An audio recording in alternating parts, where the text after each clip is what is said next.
महत्वाची बातमी डॉक्टर संग्राम पाटील यांची मुंबई गुन्हे शाखेकडून चौकशी होते। भारतीय वंशाचे ब्रिटिश नागरिक डॉक्टर संग्राम पाटील यांची मुंबई गुन्हे शाखेकडून चौकशी करण्यात आलेली आहे। मोदी सरकार विरोधात सोशल मीडियावर आक्षेपार्ह पोस्ट केल्याच्या प्रकरणात मुंबई गुन्हे शाखेने पहाटे त्यांना ताब्यात घेतलेलं।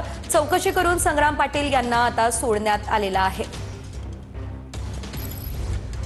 भाजप नेत्यावरती आक्षेपार्ह लिखाण केल्यामुळे त्यांच्यावरती गुन्हा दाखल झाला होता। आपल्यासोबत बोलण्यासाठी संग्राम पाटील आहेत। मी फेसबुकवरनं लिहित असतो सरकारच्या विरोधामध्ये।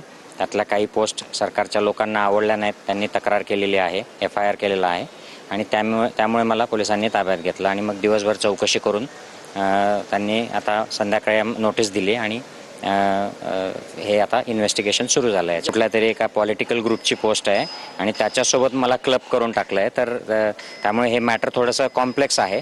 मला ज्याच्यावर आता लगेच कमेंट नाही करता येणार, पण इन्व्हेस्टिगेशन्स आर ऑन गोईंग आणि मग ते जेव्हा पुढे येईल तेव्हा त्यातनं सगळं कन्क्लुजन निघेल। आणि मी थकलो आहे, 35 तास 40 तासापासून प्रवास सुरू आहे।